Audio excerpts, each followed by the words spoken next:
So one of the main reasons I started posting videos online was to make shitloads of money like what Mr. Beast does.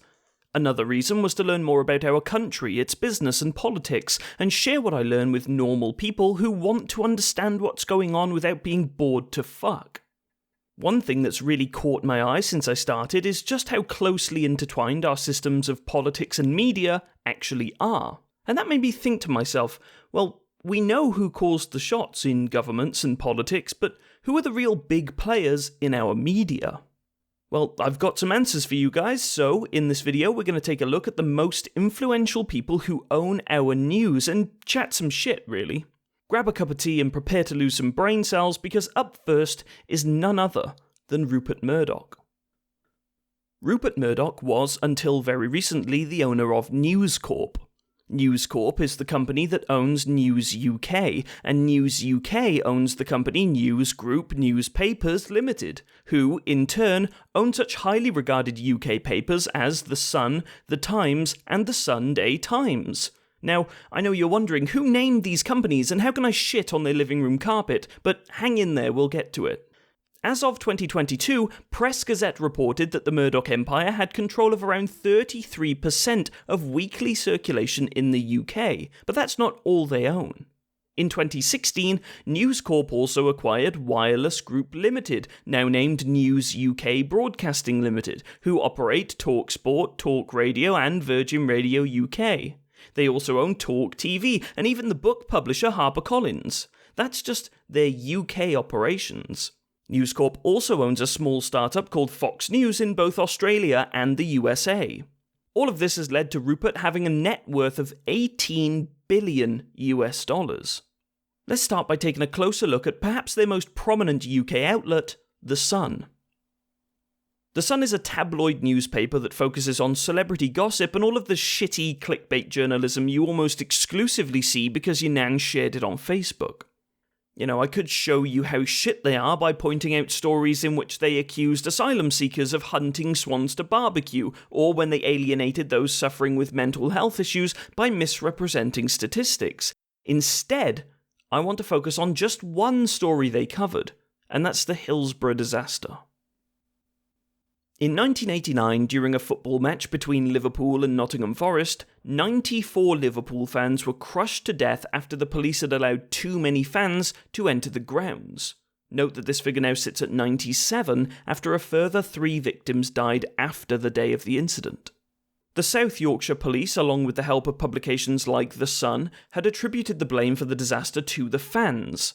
In the following days, they had accused the fans of stealing from the dead and injured, as well as pissing on and assaulting police who were trying to resuscitate victims. An inquest has since shown that the cause of this disaster was the police who had mishandled the flow of fans into the stadium. They'd even attempted to cover up the extent to which they'd fucked it. The Sun took 15 years to apologise for their reporting of the Hillsborough disaster, now blaming the police entirely, rather than the fact that they did nothing to substantiate their own front-page claims.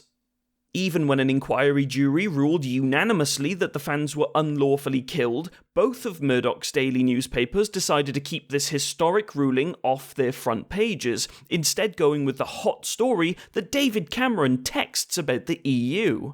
Remember the EU? Good times. If you want to learn more about the handling of the Hillsborough disaster, I've linked some videos in the description for you to check out. It's honestly fucking insane, and you really should take the time. But grab a hold of your nips, because we aren't done with News Corp yet. There's one more story that just shows the total lack of respect for morality, or the law for that matter, in the Murdoch Empire. That's the story of the News of the World and its phone hacking scandal that led to the outlet being shut down after 168 years in publication. I mean, Christ, that's almost as old as Rupert himself. Boom, roasted. In 2005, the police investigated the News of the World after their royal editor Clive Goodman wrote a couple of articles about Prince William, the details of which made him suspect that his voicemails might have been hacked. The police had put Clive and a private investigator by the name of Glenn Mulcair under surveillance, and by 2007 they were both sentenced to 4 and 6 months in prison for hacking voicemails. That also prompted the resignation of the paper's editor, Andy Coulson. Don't feel too bad for the little cunt, though. He was employed by David Cameron to work as communication director in 2010 and was paid £140,000 a year for the pleasure. While the News of the World assured the public that this was an isolated event that is definitely resolved now, journalists at The Guardian continued to dig. Over the course of the next couple of years, more victims came to light and were rightly compensated, despite the best efforts of Murdoch and his team. The shit really hit the fan for them in 2011 when it was revealed by The Guardian that they had hacked the phone of Millie Dowler, a teenager who disappeared and was later found to have been murdered back in 2002. Not only did this cross the line of gross tabloid paparazziism we had witnessed so far, but since the voicemails were interfered with, it gave false hope to the Dowler family, who understandably believed that Millie had managed them herself. After years of litigation and several major advertisers boycotting the paper, the News of the World was finally closed in 2011. If it makes you feel better about all of this, a protester pied Rupert while he testified at a committee hearing back in 2011, so that's some amount of justice. I never thought I'd be so excited at seeing Rupert Murdoch getting cream pied, but here we are. In summary, the Murdoch family is responsible for some of the most unethical stories in recent decades, not just in the UK, but worldwide. It's clear that honesty and integrity are not at the heart of what he does.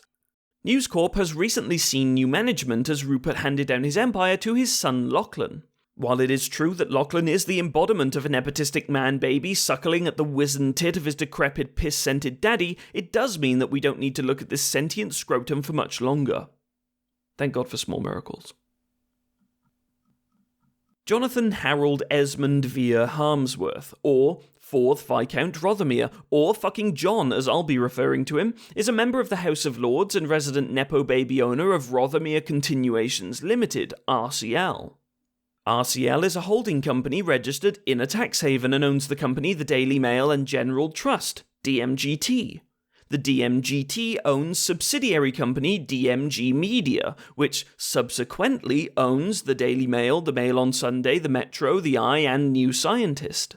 Together, our boy John controls around 40% of the national newspaper market. His most notorious paper, the Daily Mail, is a tabloid newspaper that leans very much right on both social and fiscal matters, while being thoroughly less right when it comes to, facts. The key difference between the Daily Mail and the Sun is that the Daily Mail markets its bullshit to middle and upper class readers, reeling them in with its choice of heraldic logos and serif fonts. After all, we aren't racist, we're just proud of our nation, our lovely white nation, our lovely white English-speaking nation. Now, John is a private person, even by billionaire media mogul standards, but don't make the mistake of thinking that this makes him any less cunty than his News Corp counterpart. Truth be told, he's guilty of all the same rich people shit that our Prime Minister and our King are too. Both he and his father claimed non-dom tax status despite literally being barons of the UK. If you ask John, home isn't where the heart is, nor is home where the home is apparently, it's where the most favourable tax laws are. That's why, despite being a British man with a home in Britain and a lordship in Britain with a business reporting British news to the British public, his legal residence is in Monaco, and he pays taxes in France. Likewise, his holding company RCL is set up in Bermuda and Jersey, meaning he pays, drumroll please, fuck all taxes. John also paid fuck all inheritance tax on his £1.5 billion inheritance thanks to his father also exploiting the same tax loopholes. I mean, the guy really is a patriot. I understand why his readers support him and his business so fervently. Once you understand the context surrounding the Harmsworth family, you'll understand why he is such a shy boy. His great-grandfather regularly wrote pieces for the papers he produced, taking the opportunity to support such notable and admirable political figures as Benito Mussolini, Adolf Hitler, and Oswald Mosley. With that in mind, his grandfather must have learned the value of shutting the fuck up lest you be seen publicly sucking the metaphorical testicle of the man responsible for the Holocaust. This doesn't mean the family got better at being weird racist arsewipes, though. They just chose to hide their beliefs behind their equally racist and bitter editors like Paul Dacre. As a result, you have the Daily Mail in its current form. a newspaper so far detached from reality that Wikipedia banned them from being used as a reference. A newspaper that's partnered with the People's Daily, which is the official news channel of the Chinese Communist Party. A paper that publishes front pages like this, branding 3 judges enemies of the people after they stated the legal case for needing parliamentary approval before triggering Brexit. Interestingly enough, that article was written by journalist and avid lockdown partygoer James Slack. He has since gone on, much like Andy Coulson before him, to become Boris Johnson's Director of Communications. He since quit and went on to become Editor-in-Chief at Rupert Murdoch's Sun. Side note, it's certainly very interesting that despite their Editor-in-Chief knowing about the lockdown parties at Westminster, the Sun failed to report on it throughout the entire period. Now, you might accuse these feckless wankers of not reporting things that might be politically damaging to the Conservative Party. Gee, imagine that. Evgeny Lebedev, or Baron Lebedev of Hampton in Siberia, hell of a title, is a peer in the House of Lords, the son of a former KGB officer and oligarch, Alexander Lebedev, and owner of Lebedev Holdings. Lebedev Holdings is the owner of the Evening Standard, the Independent, and local TV channel London Live. To explain the problem with Evgeny, let's just take a step back and contextualise. London is, if you didn't know, considered by many to be the money laundering capital of the world. I've linked in the description a video from the Financial Times that does a bloody lovely job of explaining further, but according to the National Crime Agency, there is, conservatively, around £100 billion of dirty money passing through London every single year. Some have taken to affectionately referring to it as Londongrad after the sheer amount of Russian oligarchical money and influence that has found its way into our capital. While Evgeny is far from the biggest investor with links to Russia that has graced Moscow-on-Thames, his dogged pursuit of power and status at all costs have concerned many. Our Lord Lebedev was appointed to the House of Lords by the Right Honourable Boris Johnson, a longtime friend of his. The House of Lords Appointment Committee, HOLAC, concluded that it couldn't support his nomination for national security reasons, even going as far as to appeal to the late Queen to block the nomination, but she refused to. Not entirely surprising, given that she's a big fan of her subjects being lorded over by unelected billionaires. That and Evgeny was/is a friend of Prince Andrew, the son of Queen Liz and person with no major flaws. Don't Google that, just trust me. As for his peerage, Evgeny does the absolute minimum required in order to maintain his seat in the House of Lords. Now you might wonder, why does he hold a peerage in the first place? It's obvious that he's not interested in contributing in any meaningful way, so what other benefits might come with having the status of a lord in British business and politics? Now, if there's one thing it can do, it can make it a lot easier to stay close to those with the most power and influence in our country. This reasoning maps on quite well with the speculation around why somebody would want to own, specifically, a news company. Oh, but Geezer, I'm sure he's just a businessman. Everyone likes money, after all. Well, everyone but Evgeny, apparently. Since he took over, the Evening Standard has reported losses in the tens of millions of pounds, with the total amount lost across the Independent and the Evening Standard being over £150 million since 2011. Surely you have to wonder, why the fuck is Lebedev hanging on? Granted, I'm not a businessman, but I think when the numbers have a dash at the start, it's not normally a good sign. Here's the deal. Those who have worked with him, politically and editorially, all seem to report that he has very little interest in work. He attends close to 1% of sessions in the House of Lords, and gives very little direction to his editors and journalists. So what does he spend his time doing? Well, he spends millions upon millions of pounds hosting celebrities, businessmen and politicians, both retired and serving, in both his home in the Hamptons and his villa in Italy. Attendees include Rupert Murdoch, Papa Bear Alexander Lebedev, former Prime Minister and current fat fucking weasel Boris Johnson, and, perhaps worst of all, Katie Price. Now we all must sit and collectively wonder, is he really nothing more than a rich socialite who's about as good at running businesses as Putin is at not looking like a balding meerkat, or could there possibly be another motivation? Okay, so now I've info-dumped a bunch of shit about a few of the key players, you might be wondering what we're doing about it. One thing that our government has done is to launch what was called the Leveson Inquiry. In July of 2011, Lord Justice Brian Leveson was asked to chair an inquiry into the journalistic practices of the British press, specifically in response to the phone hacking scandal. The inquiry itself was split into two parts. Part 1, put simply, would look into how the press operates, its relationship with politicians and police, and why our current regulatory bodies didn't pick up on any of the bullshit that went on during that time. Part 2 would be more of a deep dive into the legality or illegality of the actions of corporations like News International, as well as scrutinising the investigations conducted by the police and whether or not corruption was apparent. Part 1 concluded in 2012, and the report, reported that the Press Complaints Commission, or PCC, was a complete pile of cock, and it needed to be replaced. That's all well and good, since the PCC had shut down before this report was published anyway, so fuck it.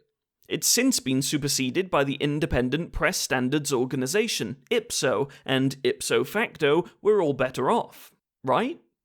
Well, it's almost certainly better than the PCC, and rather than being comprised of volunteers from the papers they're supposed to be overseeing, they are actually an independent body. On the other hand, according to the IPSO 2022 annual report, which was a thrilling read I've linked in the comments if you're struggling to sleep, less than 1% of the complaints received were investigated further. One key moment that coloured people's view of IPSO was their handling of the Sun's article about Meghan Markle, written by Jeremy Clarkson. In it, Jeremy wrote a bunch of stupid dumb shit that's very much his brand, and after 25,000 complaints, IPSO began an investigation.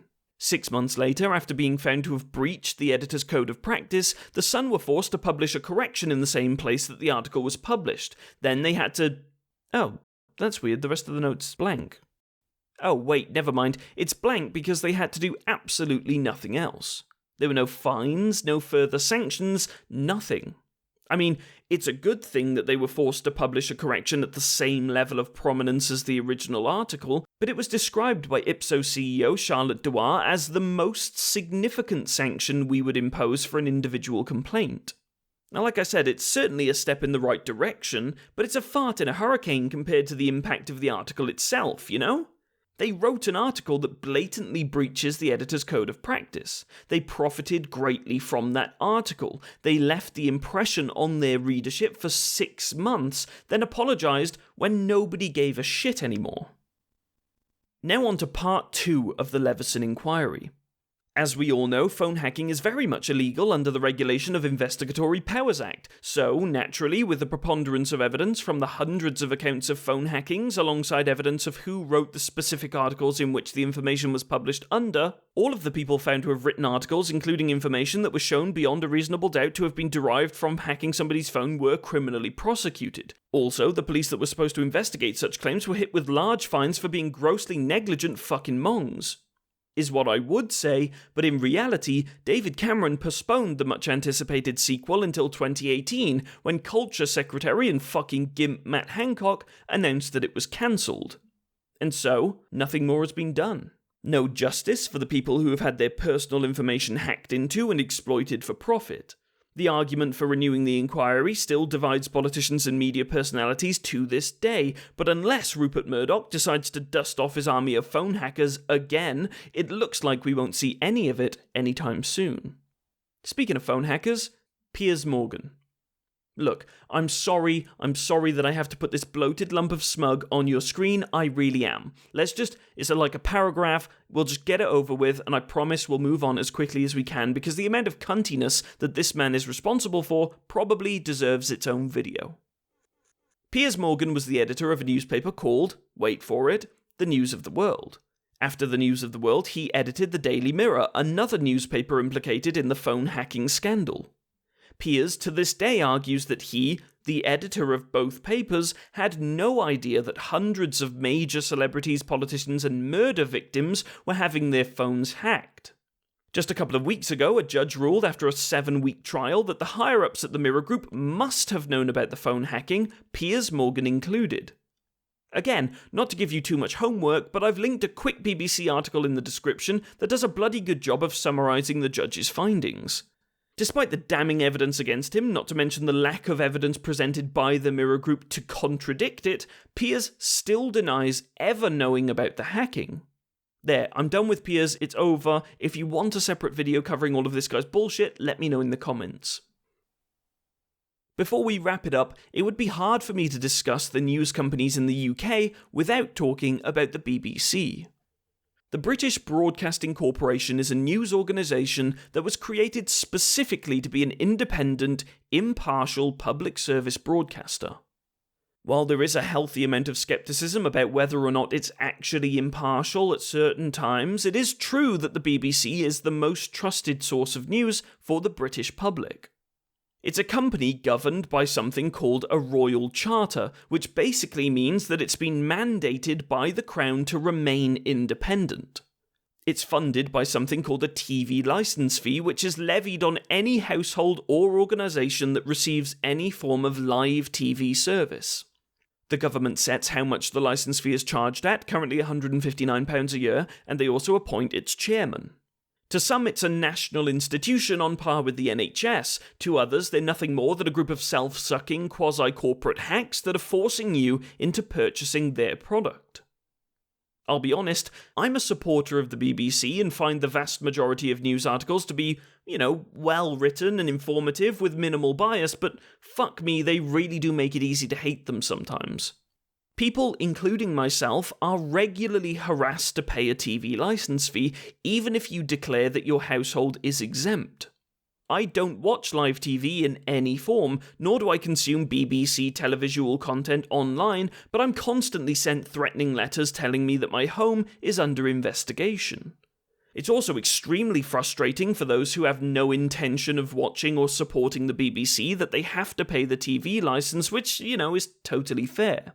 The government has also come under scrutiny, surprise surprise, for questionable appointments of its chairman. In early 2021, former banker Richard Sharp was appointed to be the chairman of the BBC, but he stepped down in April 2023 after it came to light that he didn't declare the fact that he helped our then Prime Minister Boris Johnson to secure an £800,000 loan. Apparently, nobody considered it a conflict of interest, which I'm sure was just an honest mistake. Side note, have you ever noticed that of all the occasions in which a banker, a politician, or a billionaire seem to make totally accidental mistakes, that they never correct it until it's revealed to the public, and it just so happens that it's always worked out in their favour until then? God, that is funny, that. Now, my personal view is that while it's definitely not perfect, it does offer a different way of running a news company that isn't controlled by corporate billionaire tax dodgers using their platform to steer politics in favour of their own interests. There certainly have been complaints around them not being impartial, which I definitely empathise with, and I do agree that its coverage of Brexit treated lunatic morons like Michael Gove with a little bit too much respect, but the realist in me says that we probably shouldn't move too quickly to just tear it all down. The news it reports and the manner in which it does it is, when you take the time to at least compare it to its competitors, it's in a different class. There are improvements that can be made, obviously, but if we're going to try and fix our news organisations and their toxic relationship with our politics, the BBC is far from the top of the list of problems. Okay, so we've been through a lot in this video, and I bet you're wondering, well, geez, what the fuck do we do about all this? Honestly, fuck knows. I just think that, at the very least, it's good to know about this stuff so you can be aware of the problem. I suppose if I can't give you that much hope, at least I can give you some advice based on what I've learned. 1. When consuming any sort of media, including my own videos, you should be aware of the role of both rhetoric and fact. Rhetoric is pervasive, and tabloids use it extremely effectively. Understand the difference between being told a truth versus being told how you should feel about that truth. 2. Get your news from multiple sources. We've spent a lot of time in this video talking about shitty journalists, but don't let that detract from the fact that 90% of them are perfectly well-respected people who take pride in their work. Most articles, most of the time, will agree on the facts of the matter when it comes to any given story. If their stories are mutually incompatible, then we know that we're looking at best, a mistake, and at worst, an outright lie. 3. Don't read The Sun. No, seriously, just don't. Thank you for watching. If you liked this video, please do like and subscribe. It really, really helps. A huge thank you to my gorgeous and illustrious patrons on the screen right now. If you want to support the channel, you can do so by becoming a channel member here on YouTube, or by joining my Patreon by clicking the link in the description. You can support from just £1 a month. Love you. Bye bye.